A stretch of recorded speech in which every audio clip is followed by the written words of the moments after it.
Assalamualaikum warahmatullahi ta'ala wabarakatuh. Ya diniyah al-fatihah. A'udzubillahi minasyaitonir rajim. Bismillahirrahmanirrahim.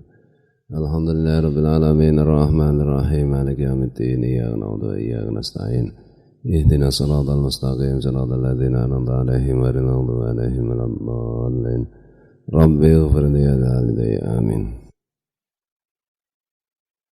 أعوذ بالله من الشيطان الرجيم بسم الله الرحمن الرحيم الحمد لله رب العالمين اللهم صل وسلم وبارك على سيدنا محمد وعلى آله وصحبه وإخوانه من الأنبياء والمرسلين صلوات الله وسلامه عليهم أجمعين في كل وقت وحين أما بعد سبحانك لا علم لنا إلا ما علمتنا إنك أنت العليم الحكيم لا حول ولا قوة إلا بالله العلي العظيم العزيز الحكيم. Wa Abu Dawud utiya Rasulullah wa Abu Dawud irsadul ibad wa Abu Dawud utiya Rasulullah SAW bimukhannisin qad khadaba yadaihi wa rijlaihi bil hinai, bahwa Rasulullah SAW pada suatu ketika itu dihadapkan kepada beliau seorang laki-laki yang berpenampilan sebagai perempuan, yang dandan seperti perempuan.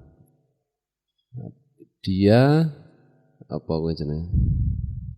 menggunakan kitek apa? Nggo kuku apa? Kuku di merah diireng apa jenenge? Apa istilahnya?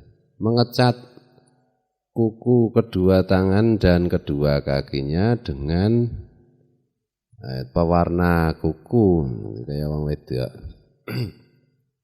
Faqala Rasulullah sallallahu alaihi wasallam, "Ma bala hadza?" Kemudian Rasulullah SAW bersabda, "Ini orang ini bagaimana? Kok bisa begini?" Qalu yatashabahu bin nisa. Para sahabat menjawab, ini apa jenenge? Meniru-niru perempuan. Fa'amara bihi, maka Rasulullah SAW pun memerintahkan agar membawa orang itu pergi.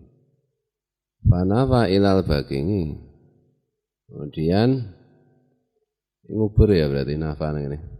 Dan Rasulullah SAW pun memerintahkan kok bagi kan ada.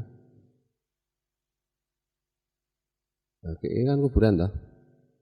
Memerintahkan orang itu untuk ditempatkan di sekitar baki. Jadi baki itu ya tanah kuburan, jadi diusir, diasingkan.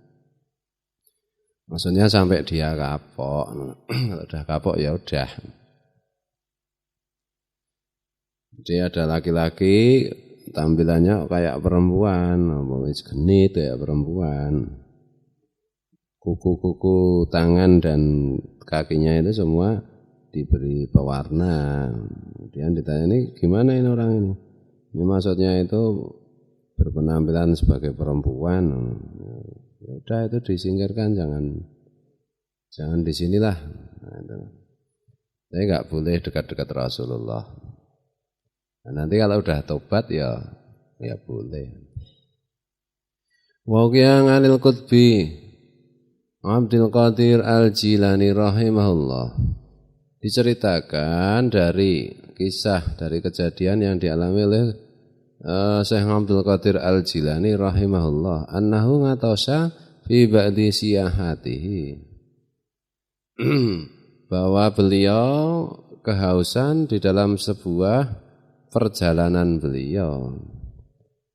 Jadi pada awal-awalnya itu kan Syekh Abdul Qadir Jilani kan menjalani pengembaraan nanti untuk biasanya para sufi itu untuk menguji keimanannya bahwa Allah itu memberi rezeki semua orang, memberi rezeki semua makhluknya, bahwa selama makhluk itu hidup pasti diberi rezeki ya, dan juga menguji ketawakalan hatinya kepada Allah, dan juga untuk apa jenenge melepaskan ketergantungan kepada makhluk Allah, itu biasanya salah satu caranya adalah mengembara di padang pasir tanpa membawa bekal apapun. Biasanya cuma satu pakaian, kemudian membawa tongkat biasanya. Melintasi apa jenenge padang pasir yang luas, yang jaraknya apa itu bisa ratusan kilo untuk ketemu manusia. Belum tentu ada air, namanya juga padang pasir. Nah, suatu ketika di dalam sebuah pengembaraan beliau itu, beliau sedang haus. Fara'a ina'an min fiddatin mu'allaqan fis sama'i. Nah, kemudian beliau melihat ada satu cawan dari perak yang bergelantungan di langit, di atas. Fa'udliya alaihi fi sahabatin. Maka kemudian cawan itu diturunkan, didekatkan kepada Syekh Abdul Qadir Jailani melalui mendung atau dengan mendung. Tiba-tiba cawan yang di atas itu, yang dari perak itu turun sampai dekat kepada Syekh Abdul Qadir Al-Jilani. Wasaminga sautan dakhilaha isyrab ya Abdul Qadir qad abahna laka al-muharrimati wa asqatna ngangka al-wajibati. Kemudian ada suara dari dalam cawan itu, cawan berisi air tentu saja. Minumlah wahai Syekh Abdul Qadir Jailani, sungguh benar-benar aku telah halalkan untukmu hal-hal yang diharamkan, dan telah aku gugurkan untukmu semua kewajiban. Faqala radhiyallahu anhu wa nafa'ana bi istanibna ya mal'unu lastu akrama 'alallahi min nabiyhi Muhammadin sallallahu alaihi wasallam fa innahu lam yaf'al lahu syai'un min dzalik. Kemudian jawab Syekh Abdul Qadir Jailani radhiyallahu anhu wa nafa'ana bihi, menjauhlah wahai yang dilaknat, wahai iblis, wahai setan. Aku itu tidak lebih mulia di hadapan Allah dibandingkan nabinya, yaitu Muhammad sallallahu alaihi wasallam. Fa innahu lam yuf'al ya. Padahal sungguh tidak dilakukan hal seperti ini kepada beliau sama sekali. Jadi meminum atau makan dengan alat minum, dengan alat makan dari perak dan emas kan kemarin diharamkan. Nah ini setan itu menggoda Syekh Abdul Qadir Jailani. Ada pas haus, ada cawan, ada airnya.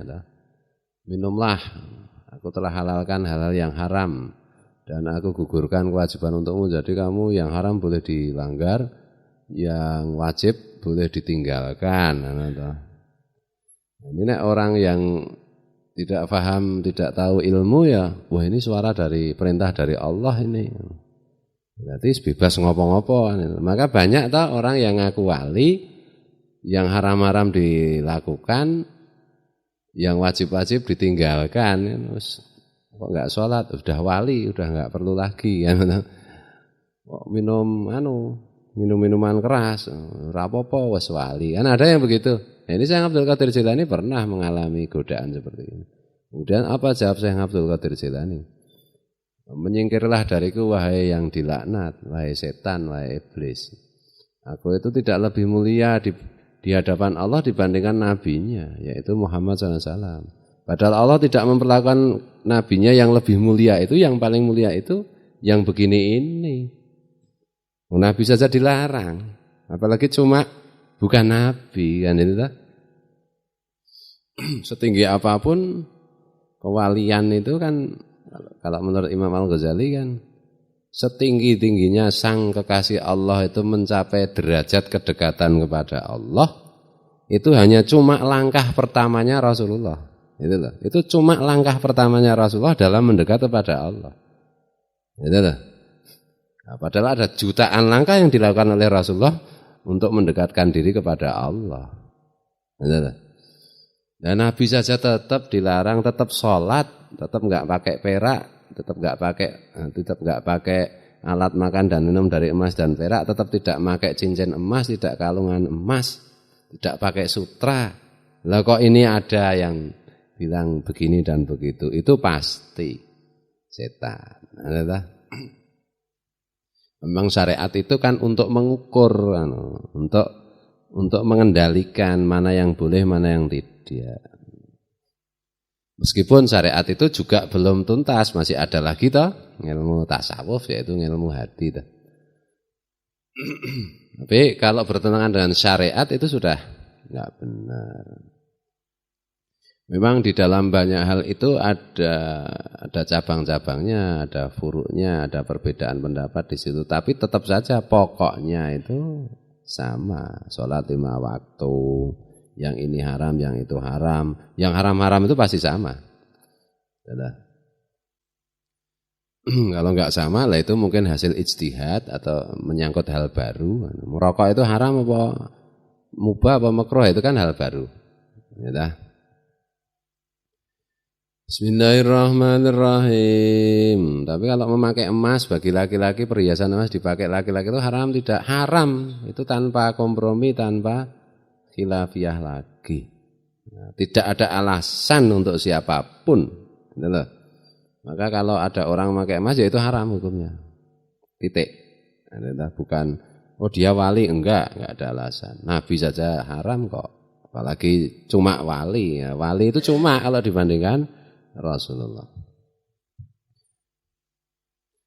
Tambihatun, hal-hal yang harus diingat. Ahaduha annahu yahrumu ngalar rijali istiqmalul hariri wama aksaruhu waznan minhu la duhuron, dan seterusnya.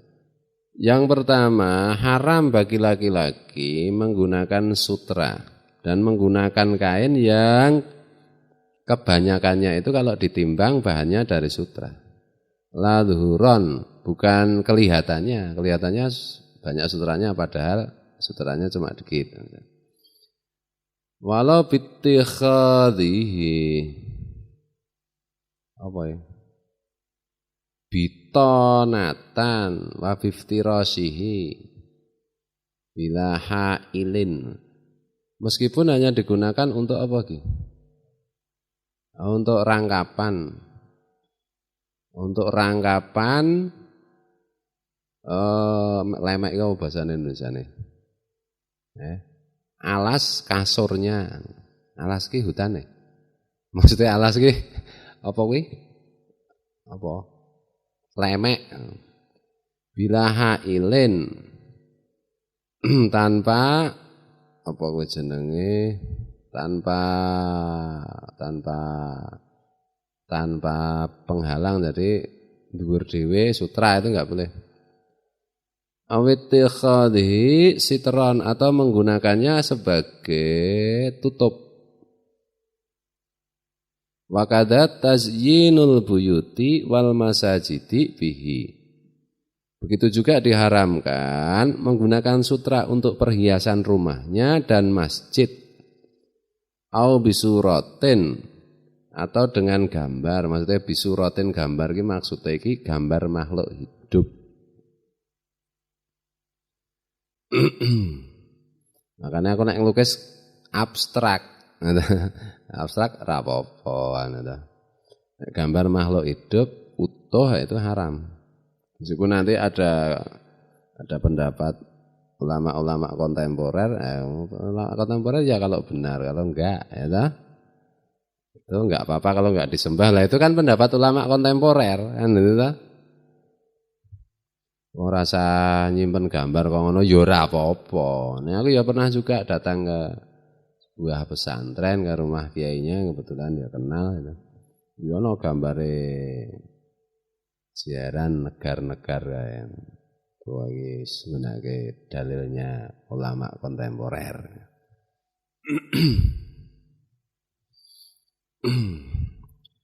Wa bi ghairihima, dan dengan selain keduanya. Jadi menghiasi masjid masjid ya maksudnya ini. Rumah dengan sutra itu enggak boleh, untuk termasuk juga gambar itu enggak boleh. Wa bi ghairihima makruhun, dan dengan selain keduanya itu makruh. Jadi menghiasi masjid, ini maksudnya masjid ya, termasuk rumah lagi. Termasuk rumah, saya markir di rumah. Dan kalau menghiasi rumah dan masjid dengan selain bahan dari sutra, selain gambar makhluk hidup, itu makruh.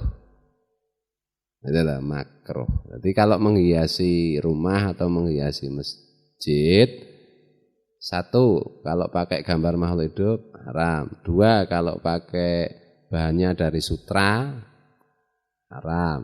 Kalau bukan sutra, bukan gambar kalau bukan sutra, bukan gambar makhluk hidup, itu makruh. Makruh. Makanya dalam Mbah Tim kerana apa nih ya?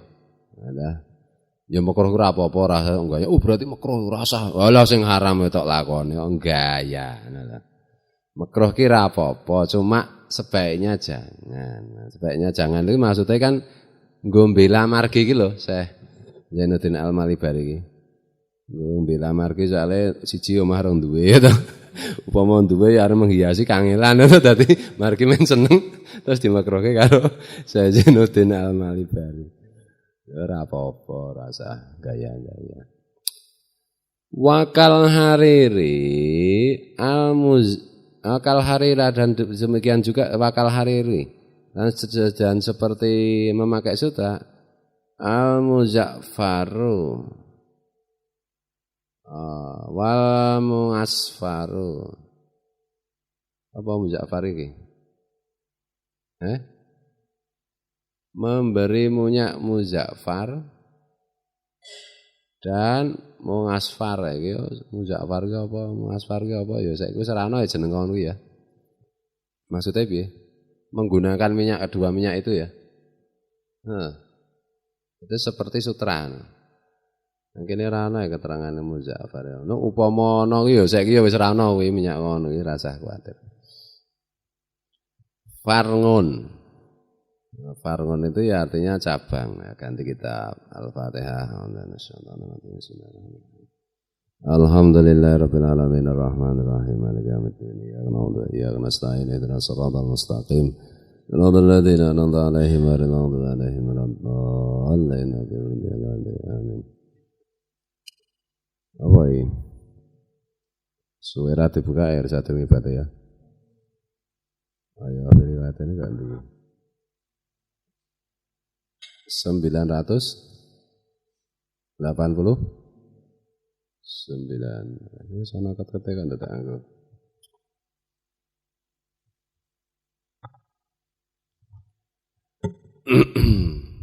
Ya lari ke berapa?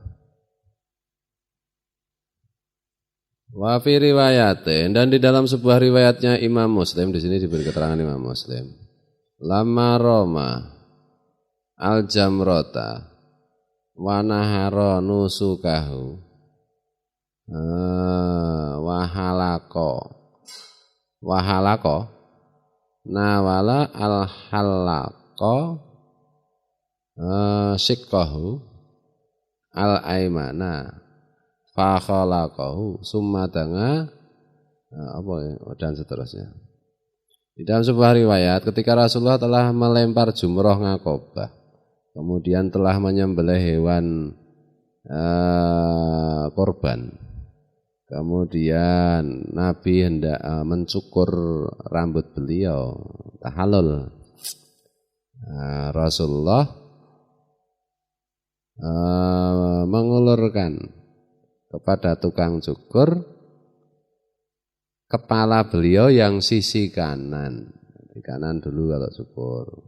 Kemudian si tukang cukur itu baru mencukur rambut Rasulullah di bagian kepala Rasulullah yang kanan. Summa danga Aba Talhata al-Ansariyah radhiyallahu anhu. Kemudian Rasulullah memanggil Abu Talha al-Ansari radhiyallahu anhu. Fa'atahu iyyahu. Kemudian Rasulullah memberikan cukuran rambut yang kepala bagian kanan itu kepada Abu Talha al-Ansari. Summa nawalahu al-asyiqqa al-aisara. Kemudian Rasulullah SAW kemudian tukang cukur itu mencukur rambut Rasulullah di bagian kiri. Faqala ikhlik. Kemudian Rasulullah bersabda, cukurlah. Fakhalaqahu fa'atahu Aba Talhata. Kemudian tukang cukur itu mencukurnya dan Rasulullah memberikan rambutnya kepada Abu Talha. Faqala. Kemudian Rasulullah SAW bersabda, iksimhu bainan nasi. Bagikanlah rambut ini di antara para manusia. Maka sampai sekarang kan masih ada rambut Rasulullah yang menyimpan itu. Sampai segitunya kecintaan para sahabat dan Rasulullah itu, ya begitu itu kan tentu atas perintah Allah melalui malaikat Jibril. Cukuran rambutnya berikan pada orang.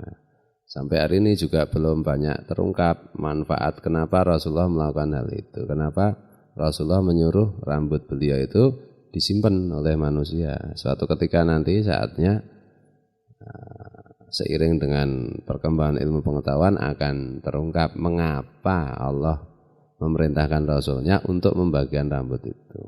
Nah, para sahabat tentu saja cara berpikirnya ya karena kecintaan para sahabat pada Rasulullah ya diberi rambut beliau ya disimpan.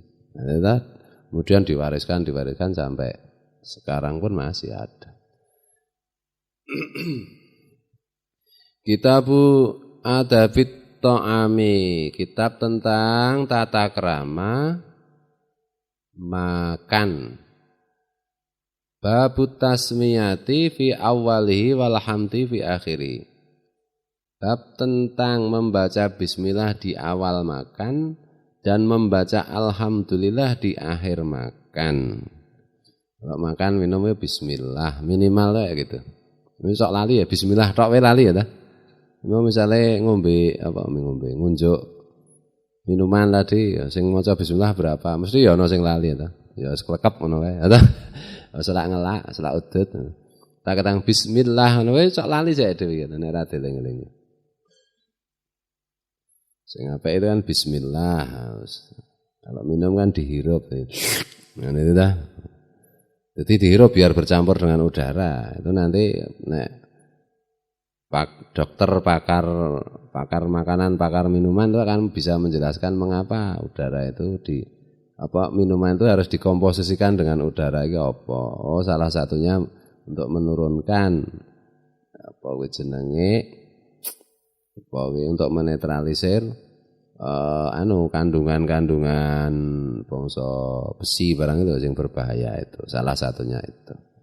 Tapi enggak boleh ditiup, kalau ditiup lain lagi. Kalau minuman panas itu jangan ditiup. Minuman adem isih ditiup ayo wis jangan suka meniup makanan maupun minuman itu makruh. Ngan Ngamri bin Abi Salamah radhiyallahu anhuma.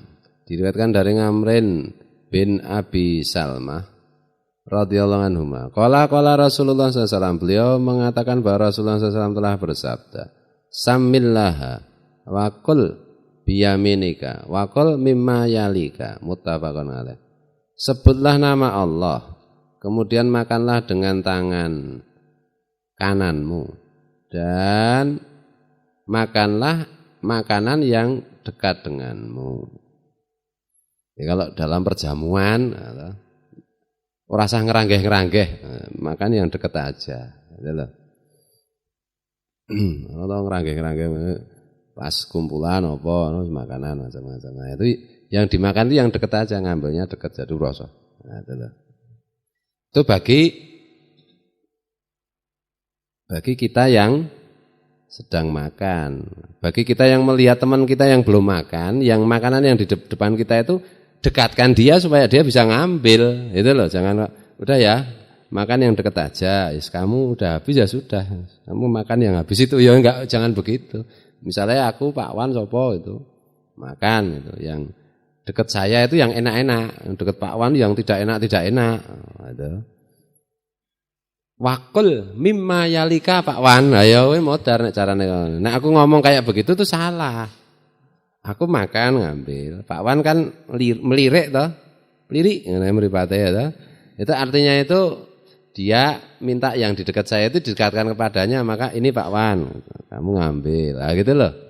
Jangan kok jadi agama itu jangan digunakan untuk kepentingan pribadi, udah intinya kayak gitu loh. Agama itu digunakan untuk melayani. Intinya kayak begitu.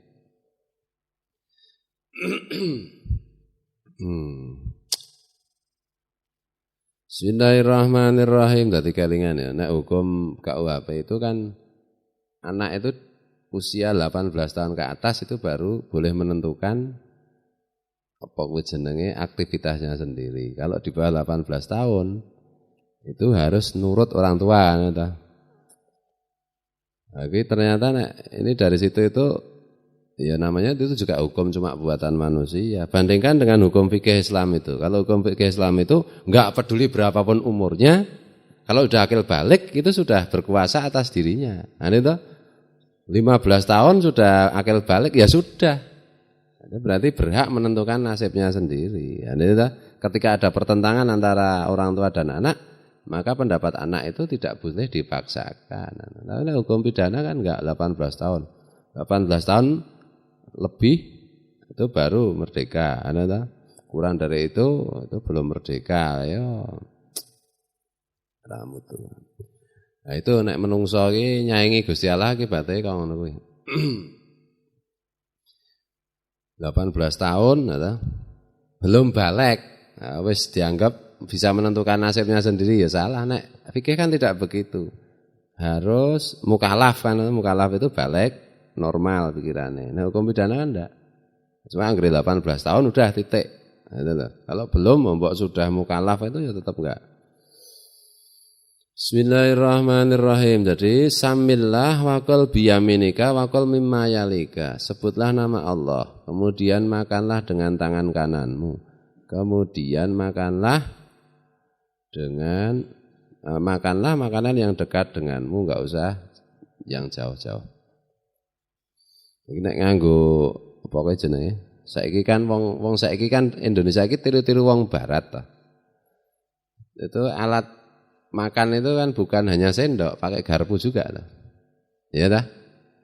Nah, itu kita hati-hati itu jangan misalnya sendoknya kanan, garpunya kiri, maju kabeh. Aku meng sikil papat ya gitu. Ya kudune sendok kanan, terus garpu dipindah tangan kanan dulu. Nah, gitu loh. Ora kudu gawe iki apa ta sing mangan iki? Aku kewan kuwi ya ta. Kowe tiru-tiru wong kono iki nguyuh ya ora cewek. Beol ya mung di apa kuwi jenenge? Lapi nganggo tisu. Andekno kok ya do seneng dirabeni wong kono ya ta. Ya ta. Berarti kuwi senengane ngresiki WC. Ning WC-ne kula air satu ya mambu je, agek tak rata nggo pirang dina wae. Lah kok mambu aku mau ngecek sengaja ning kulah. Kok mambu. Wah iki mungkin tidak diresiki, mungkin tidak dikasih kapur. Mungkin juga cara buang air kecilnya itu tidak di lubang untuk air besar. Kudune kan yang WC itu kalau buang air kecil itu. Wis ora nang lubang WC isih ngadeg. Waduh, ya jangan. Nek ra dosa ning Rawangun itu lho, nek santri itu. Makruh ki Rawangun. Nang lubang WC ngadeg. Iki saiki aku cok ngono ki ya wong saiki masalah lubang WC niki digawe lingguh ki lho dadine piye kuwi dadak. Kadang-kadang le jongkok ki ya le cewek. Sing penting itu kan bukan jongkok dan ngadegnya saja. Sing penting itu tujuannya air seni itu jangan memercik kemana-mana, 1-2 percikan nanti kena celana atau sarung kita. Nah itu kan najis. Itu loh. Yang penting itu. Nah gitu tolong nanti lah aja ngantek mambu aku lah kayak rong dina ra tak nggo wis mambu. Wah iki sing ngotor sapa ya to? Ambune kok kaya jaran iki apa ya ana jarane ning kene. Iki tak golek-golek irsat niku jaran apa ya. Nek irsat ra mungkin ngono to. Liyane irsat lho. Tersangane rada akeh. Bismillahirrahmanirrahim. Kan ana masjid ambune kulae mapeng ngene wae masjid ya ambune kulae mapeng. Ya piye carane? Pondok sih kulae. Jangan-jangan kamar kecil yang lain juga bawa air kencing itu. Wah, janganlah. Air kencing itu menunjukkan apa air kencing ada kamar mandi itu ya piye carane harus harum lah. Kan cari beli kapur. Ada kapur yang untuk kamar mandi. Kemudian sering dibersihkan.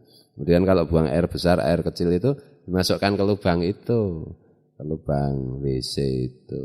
Nah loh.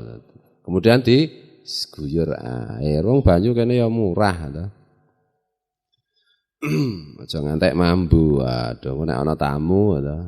Masuk itu kamar di dalam. Kamar mandi di dalam. Wah, antik. Antik gak kamar mandinya? Antik banget tuh. Apa? Karena batunya itu. Bukan apa? Baunya. Mending tangan gote karo ora itu jadi beda satu. Nah, nanti ya bersama-sama lah. Jadi kita biasakan untuk hidup tertib, rapi. Wangan Aisyah radhiyallahu anha diriwayatkan dari Aisyah radhiyallahu anha qala Rasulullah sallallahu alaihi wasallam idza akala ahadukum falyadhkur ismallahi ta'ala fa inna siya ayadhkura ismallahi ta'ala fi awali falyaqul bismillah awwalah wa akhirah rawahu Abu Dawud Tirmidzi wa qala hadisun hasanun sahihun. Bapak Rasulullah SAW pernah bersabda, jika salah seorang di antara kalian makan, hendaknya dia menyebut nama Allah Ta'ala. Kalau dia lupa menyebut nama Allah di awal makannya, maka ucapkan bismillah awalah wa akhirah. Kalau makan, sebelum makan itu bismillah baru makan. Minimal itulah bismillah. Baru makan, baru minum. Lupa. Tadi orang maca bismillah ya ucapkan bismillah awalah wa akhirah. Nah, bismillah di awal dan akhir. Nah itu loh. Gampang lah bismillah awalah wa akhirah. Bismillah ket pisanan tekan keri dewi. Nah ini loh. Bismillah awalah wa akhirah. Makan dalam piring, lep. Misalnya sudah berapa 30 suapan itu lep. Teringat satu suapan terakhir teringat tadi belum baca bismillah sisan jangan begitu. Bismillah awalah wa akhirah. Lah begitu loh. Jadi yang tadi itu dihitung sudah membaca bismillah. Itu. Paling sedikit itu mau coba bismillah. Jadi apa-apa itu jangan putus asa loh.